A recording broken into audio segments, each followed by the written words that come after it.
Hello, नमस्कार, आदाब। कैसे हैं आप सब? स्वागत है आपका आपके चैनल पर जिसका नाम है दिल खोल के। और मैं हूं आपका होस्ट एंड दोस्त एके। दोस्तों, आज हम जिस शख्सियत से आपको मिलवाने जा रहे हैं वो हमारे इस छोटे से खूबसूरत होम टाउन में किसी परिचय के मोहताज नहीं। कंप्यूटर एजुकेशन की फील्ड में उन्होंने अपना एक बहुत ही महत्वपूर्ण योगदान दिया है और अभी तक लगभग 1500 से ज़्यादा बच्चों को कंप्यूटर एजुकेशन और ट्रेनिंग दे चुके। और हमारे बहुत अच्छे दोस्त भी हैं, मिस्टर तारकेश्वर जी से आपको हम मिलवाना चाहेंगे। सर, सबसे पहले तो बहुत बहुत स्वागत है आपका। और अभी आप सैनिटाइज कर चुके, मास्क निकाल सकते हैं, अभी लोगों को चेहरा दिखना चाहिए आपका। ठीक है, तो सर सबसे पहले आपका स्वागत करना चाहता हूँ और आप हमें अपने बारे में कुछ बताइए।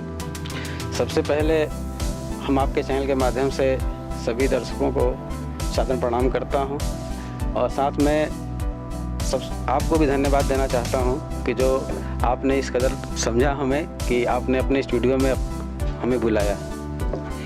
Thank you sir, thank you. Tarkeshwar ji, अगर मैं बात करूं कंप्यूटर एजुकेशन की, एक तो नॉर्मल एजुकेशन आपकी स्टडीज़ होती हैं, ठीक है, तो कंप्यूटर को लोगों की ज़िंदगी में, कंप्यूटर को बच्चों की ज़िंदगी में आप कितना महत्वपूर्ण मानते हैं?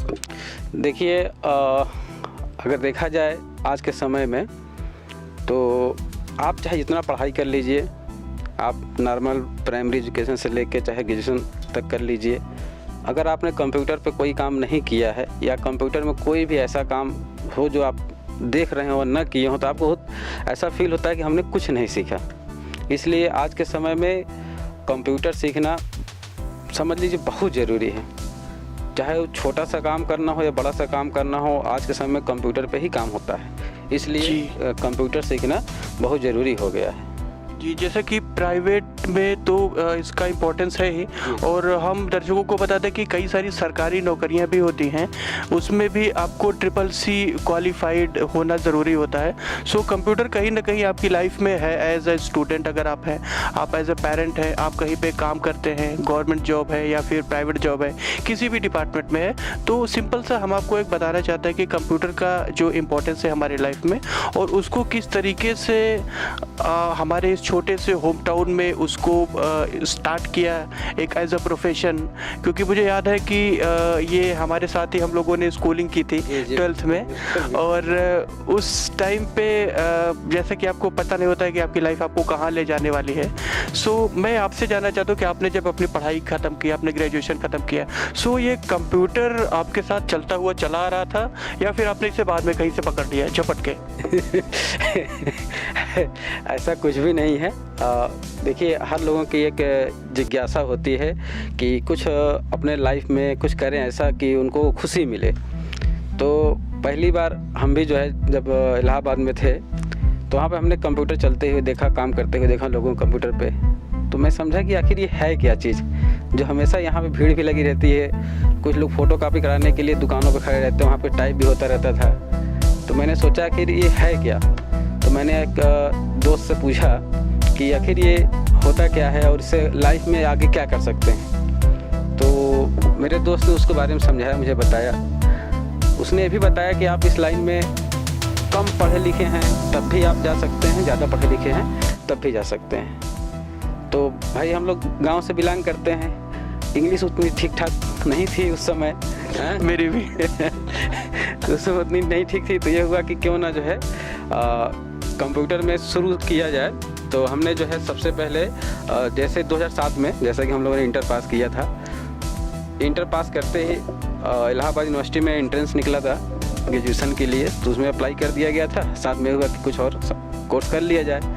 तो इलाहाबाद में सिविल लाइन में एक इंस्टीट्यूट है, नाम सुना होगा? जी जी जी। हाँ, अभी बहुत फेमस, टेक्निकल कोर्स वगैरह कराते हैं। जी जी जी। हाँ। उनके यहाँ कंप्यूटर से भी कोर्स है, इलेक्ट्रिशियन भी है और भी अदर टेक्निकल कोर्सेज चलते हैं। तो वहाँ पे हमने as a hardware course join किया था, क्योंकि हमने सुना था कि इंटर पास करिए और पैसा कमाइए। अच्छा, मतलब शुरुआत में आप जॉब के पर्पज से जुड़ना चाहते थे? जी जी, ये एक नया खुलासा हमने आज किया है, एकदम लाइव एक्सक्लूसिव कि कोई, खैर ये आप आगे बताइए सर। जी, तो उस समय बस एक ही मन में था कि कैसे हो पढ़ाई कंप्लीट हो चाहे ना कंप्लीट हो, जल्दी से कंप्यूटर कोर्स करके जो है 2 पैसा कमाया जाए। तो इसी के उद्देश्य से हमने जो है 1 साल का हार्डवेयर और नेटवर्किंग में डिप्लोमा किया, और जैसा सोचा था हमने वैसा हुआ भी।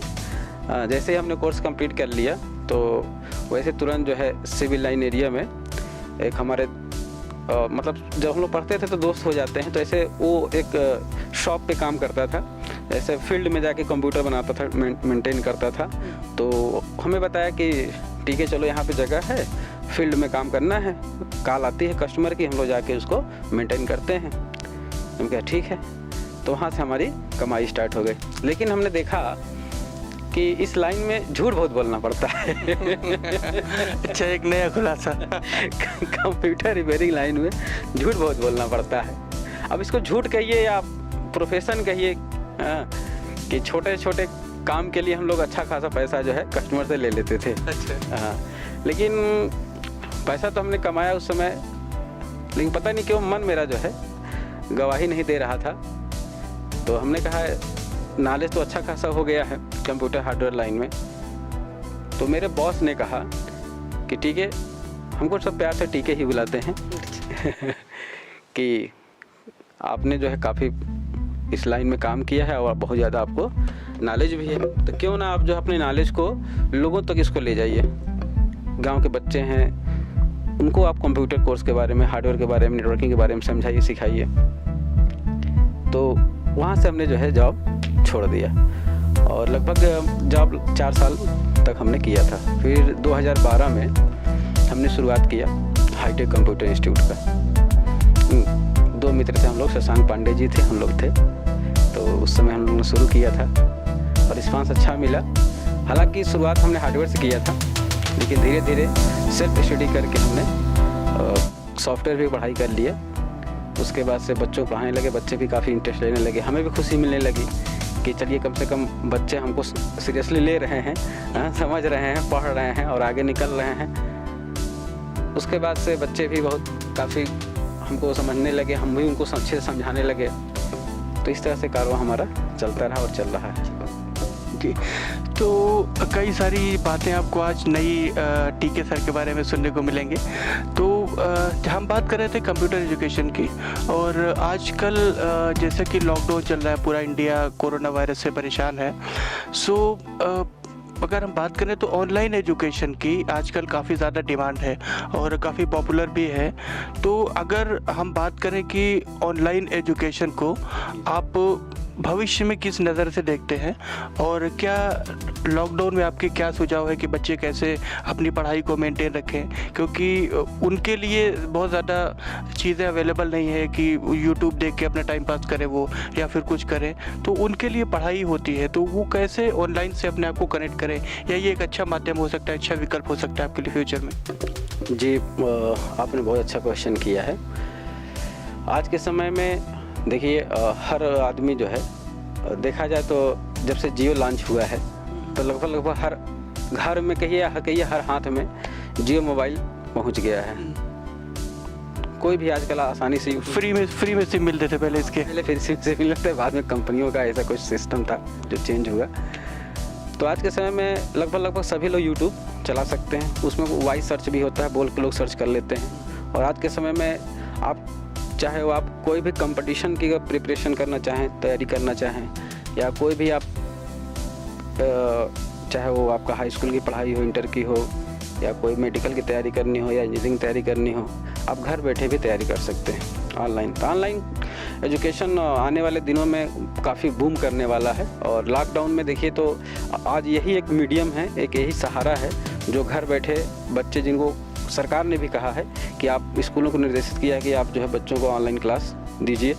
तो देखिए अब सरकारी चीज़ें हैं, सरकारी सिस्टम है, सरकार बोल तो देती है, लेकिन चलना हम ही आपको रहता है। तो अभी हमारा जो विलेज एरिया है उतना अभी डेवलप नहीं हो पाया है। बहुत सारे ऐसे एरिया हैं जहाँ पर मोबाइल नेटवर्क ही नहीं होते हैं कायदे से, तो उनके लिए थोड़ा सा दिक्कत है। हालांकि अगर ऑनलाइन एजुकेशन की बात किया जाए तो आने वाले समय में काफ़ी बूम करने वाला है।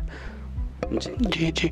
तो ये तो काफ़ी सारी सर पढ़ाई की बातें हो गई, और हम आपसे आपके बचपन के बारे में, या फिर आपका जन्म कहाँ हुआ, फिर आगे कैसी कैसी मूवमेंट्स हुई आपकी।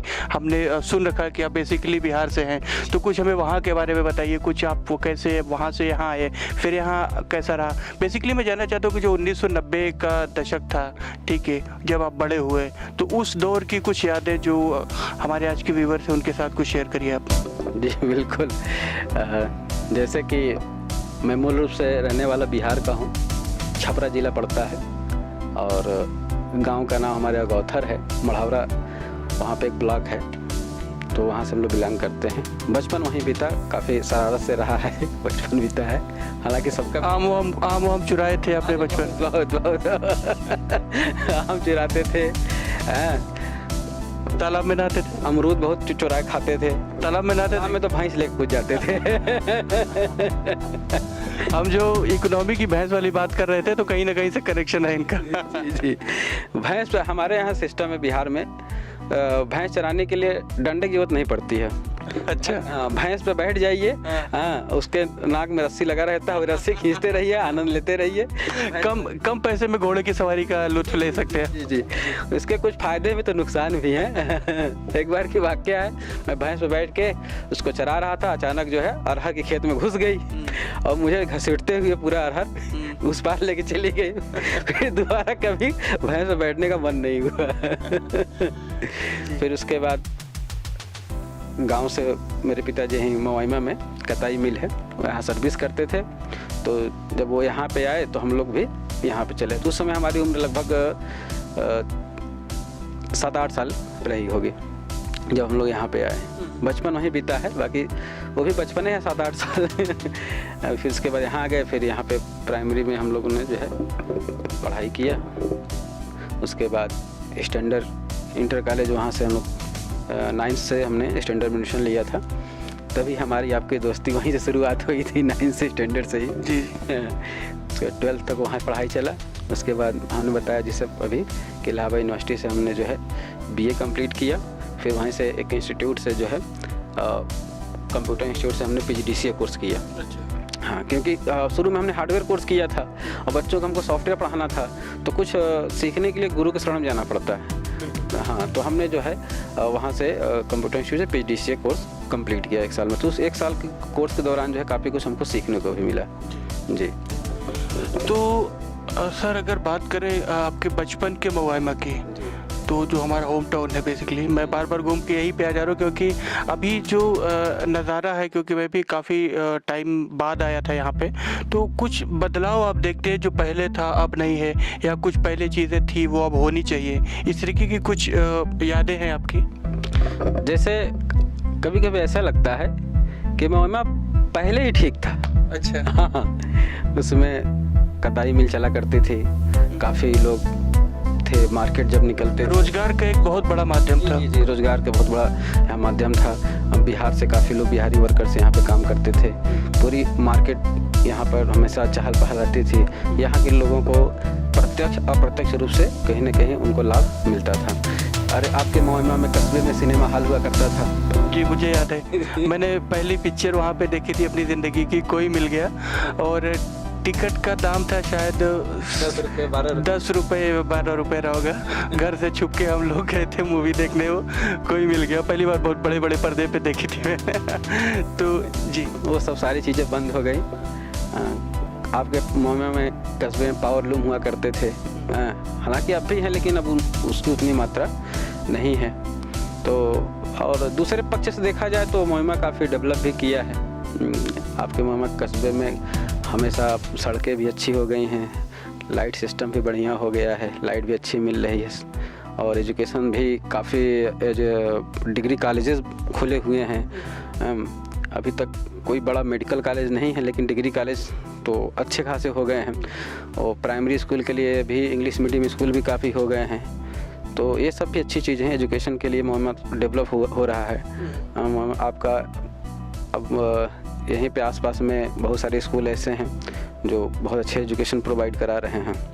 प्राइमरी एजुकेशन की बात करिए, चाहे सेकेंडरी एजुकेशन की बात करिए या ग्रेजुएशन की बात करिए, अच्छे कॉलेज यहाँ भी उभर के सामने आए हुए हैं। जी, जैसा कि मैं भी आपको बता दूं कि जैसे मैं भी काफ़ी टाइम दिल्ली में रहा हूं, अभी भी इनफैक्ट लॉकडाउन की वजह से यहाँ हूं। तो एजुकेशन सिस्टम वहाँ का देखा जाए तो यहाँ का देखा जाए, दोनों का कंपेयर करें अगर मॉनेटरी टर्म्स में बात करें तो यहाँ पे काफ़ी सस्ती एजुकेशन है, अच्छी क्वालिटी की हमें मिल जाती है, जो कि बाहर हम लाखों में फ़ीस खर्च करते हैं इस चीज़ को लेके। तो उस अगर नज़रिए से देखा जाए तो हम काफ़ी अच्छी जगह पे हैं। और इसी को आगे बढ़ाते हुए मैं आपसे जानना चाहूँगा कि फ्यूचर में आपके सर क्या प्लान्स है इसको लेके, इस बिज़नेस तो नहीं कह सकते इसको, लेकिन इस प्रोफेशन को लेके आपके क्या प्लान्स रहेंगे फ्यूचर में? जी, एक चीज़ मैं आपसे शेयर करना चाहता हूँ और अपने दर्शकों को भी बताना चाहता हूँ कि 2016 में हमने एक संस्था शुरू किया है, जन जन कंप्यूटर साक्षर योजना। जी, ये संस्था अभी तो उत्तर प्रदेश में ही काम कर रही है, लेकिन आगे हमारे फ्यूचर में प्लान है कि इसको हम लोग नेशनल लेवल तक ले चलें। इसमें इसका नाम ही हमने रखा है जन जन कंप्यूटर साक्षर योजना। आज भी हमारे ऐसे बहुत सारे रूरल एरियाज़ हैं, ग्रामीण क्षेत्र हैं, जहाँ पर बच्चे कंप्यूटर चलाने की तो दूर की बात है, देखे तक नहीं है। तो ऐसे हम अपना जो है एक मोटो बनाए हैं कि इस कंप्यूटर एजुकेशन को कैसे हम लोग जो है इसको गांव तक ले जाएं, गांव के जो बच्चे हैं वो इसको सीख सकें। तो ये हमारा उद्देश्य है और इस उद्देश्य में हम लोग पिछले 4 साल से काम कर रहे हैं और काफ़ी हमको प्रोत्साहन भी मिलता है। अभी तक 2016-2020 में लगभग हमारे पास 20 ऐसे कंप्यूटर संस्थान हमारे माध्यम से जुड़ चुके हैं, जिनको हम लोग जो है कंप्यूटर की बेसिक जानकारी और इंडस्ट्री लेवल तक भी हम लोग कंप्यूटर कोर्स कराते हैं, ताकि कोई भी बच्चा इंटर लेवल का हो या ग्रेजुएशन लेवल का हो, पढ़ाई करके स्वरोजगार कर सके या कहीं किसी कंपनी में जॉब कर सके। जी, तो दोस्तों जैसा कि आपने देखा कि बिहार के एक छोटे से गांव से आए हुए ये तारकेश्वर जी और यहाँ पे एक अच्छा कीर्तिमान स्थापित किया। और सबसे बड़ी बात है कि बच्चों की शिक्षा में इन्होंने बहुत महत्वपूर्ण योगदान दिया है और उस दृष्टिकोण पे इन्होंने अपनी दृष्टि डाली कंप्यूटर शिक्षा, क्योंकि नॉर्मल शिक्षा पे तो सब ध्यान देते हैं, प्लस इनको ये चीज़ें 2010-11 में ही पता चल गई थी कि कंप्यूटर कहीं ना कहीं आने वाली हमारी ज़िंदगी में एक इम्पॉर्टेंट रोल प्ले करने वाला है। तो उसमें इन्होंने अपना काफ़ी महत्वपूर्ण योगदान दिया है और आज हमें इनके बारे में काफ़ी कुछ जानने का भी मौका मिला। सो कोई ऐसी याद, कोई ऐसा दुख, तकलीफ, संघर्ष, खुशी, कुछ ऐसा हो जो आप दर्शकों को बताना चाहें, जो लोग आपके बारे में ना जानते हों, कुछ ऐसी घटना हुई हो आपके साथ? जी आशीष जी, मुझे एक वाक़या याद है।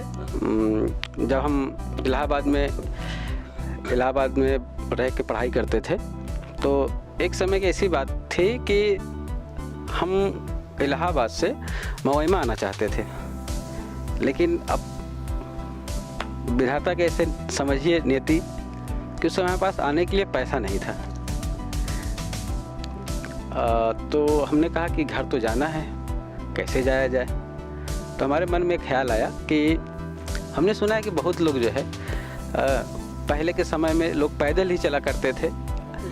अपने बाबा जी से, नाना जी से सुना करते थे कि हम लोग जो है पहले घोड़े से, बैलगाड़ी से, टमटम से, जिसको घोड़ा होता है उसको हम लोग टमटम बोलते हैं, यहाँ पे इक्का बोलते हैं मोहम्मद में। इक्का होता है, मैं भी बैठा हूँ एक दो बार उस पर बचपन में। एक पहले गणेश जी चलती थी टेम्पो, अगर आपको याद होगा तो मोहम्मद में ही हमने उसको देखा था। तो फिर ये हुआ कि जब लोग पैदल जा सकते थे, टमटम से जा सकते थे, तो मन में ख्याल आया कि भाई हमारे पास उस समय साइकिल थी, क्योंकि बेली में रहते थे हम लोग। इलाहाबाद यूनिवर्सिटी में लोग क्लास चलती थी, तो वहाँ से हम लोग साइकिल जाते थे और फिर वहीं से क्लास करने के बाद सिविल लाइन में डाटा एक्सपर्ट था, वहीं साइकिल से ही जाया करते, क्योंकि उस समय टेम्पो में भी 4 रुपया, 5 रुपया, 10 रुपये देना पड़ता था। तो उसमें जो स्थिति थी इतनी अच्छी नहीं थी कि हम लोग जो है इतना पैसा किराया दे सके। तो साइकिल थी, तो साइकिल से पैडल दबा के कहीं भी आसानी से घूम आते थे, चलाते थे। तो ये हुआ कि आज घर जाना है, पैसा नहीं है, तो क्या किया जाए। तो मन मैंने ठाने, हम चलते हैं, देखते हैं कितनी दूरी है। सुना था 35 किलोमीटर है, हम कहे देखते हैं कितना समय लगता है, बहुत लोग पैदल जाते हैं, आते हैं, सुना था। तो हमने भी जो है बेली चौराहे से उठाया साइकिल और पैडल दबाते हुए, बीच में रुकते हुए मोहम्मद तक सफ़र किया। लगभग 1.5 घंटा, पौने 2 घंटा लगा था, आराम से घर पहुंच आए थे। पिताजी बहुत डांटे थे उस समय कि बताना चाहिए था। हम कहे चलिए ठीक है, गलती हो गई। ये तो ये एक घटना थी। बाकी अभी का अगर हम देखें तो आपने सुना होगा कि बहुत सारे जो प्रवासी मजदूर हैं जी, वो बेचारे दिल्ली से, मुंबई से, गुजरात से, काफ़ी बड़े बड़े शहरों से साइकिल से, कुछ लोग पैदल आ रहे होंगे। तो मुझे लगता है कि अब आपको अपनी तकलीफ़ कम हो गई होगी। जी जी जी जी मुझे अपनी तकलीफ़ कम हो गई क्योंकि और मैं उनको सलाम भी करता हूँ। और इसमें मैं सरकार को भी दोषी नहीं देना चाहता हूँ, क्योंकि कुछ लोग अपने मन से भी चल दिए हैं पैदल। सरकार इतना व्यवस्था कर रही है, सब कुछ देख, ट्रेन से ला रही है, बसें से ला रही हैं। कुछ लोग राजनीति भी कर रहे हैं और कुछ को जानकारी नहीं है कि कहाँ से बस पकड़नी है, कहाँ से ट्रेन पकड़नी है। तो बेचारे जानकारी के अभाव में भी कुछ पैदल चल दिए हैं। कोई 1200 किलोमीटर, कोई 600 किलोमीटर, कोई 500 किलोमीटर। हमारे बिहार में भी लोग आए हुए हैं, कोई लोग साइकिल से आए हैं, पैदल आए हैं। दुख भी होता है, लेकिन अब क्या किया जाए, इतनी बड़ी आपदा आई है पूरे विश्व में, तो इसको देखते हुए फिर कुछ न कुछ किया जा रहा है। जी, मैं सर आपकी बात से बिल्कुल सहमत हूँ कि इस समय ख़ास तौर से कोई भी पार्टी हो, इस पे राजनीति नहीं होनी चाहिए। सर्वप्रथम हमारी जो प्राथमिकता है वो उनको सुरक्षित घर लाना है और उनको उचित रोजगार के जो अवसर हैं वो प्रदान करने की ज़रूरत है। सो इसमें मैं सभी पार्टियों का सहयोग चाहता हूँ। हालांकि हम कोई पॉलिटिकल डिबेट यहाँ पे नहीं कर रहे हैं, फिर भी सर हम वैसे मैं कुछ शॉर्ट टाइम सोच के आया था, लेकिन हमारी बात काफ़ी लंबी हो गई है। सो अपनी बातों को मैं कंक्लूड करना चाहूँगा। और कुछ चलते चलते अगर आपको लगता हो कि आप चेंज करना चाहते हो, अगर आपको कुछ ऐसा पावर मिले, सपोज़ आप एक दिन के लिए या फिर 6 महीने के लिए, साल भर के लिए मोहम्मा के तो नहीं, शायद सुराव के विधायक हो सकते हैं, अगर आपको ऐसा बना दिया जाए, ठीक है।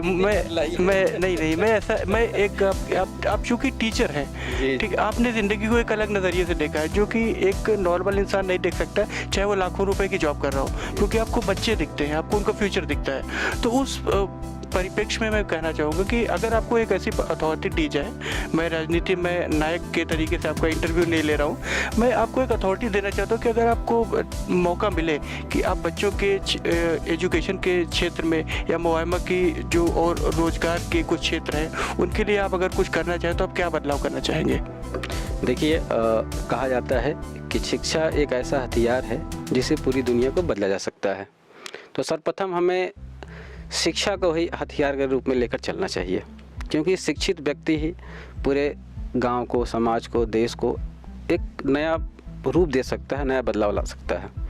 तो कहीं ना कहीं हमारे गांव में शिक्षा की बहुत कमी है, तो इस शिक्षा को हमें और डेवलप करने की ज़रूरत है। खासकर टेक्निकली जो हमारी शिक्षा है, इसको भी बहुत ज़्यादा डेवलप करने की ज़रूरत है, तभी हमारा गांव समाज आगे की तरफ बढ़ सकेगा। और दूसरी चीज़ मैं कहना चाहूँगा आपके चैनल के माध्यम से कि हमारे गांव में बहन रहती हैं, तो वो लोग जो है कहीं ना कहीं कोई एक ऐसा डर समाया रहता है, कोई ऐसा उनके गार्जियन में भी भय रहता है।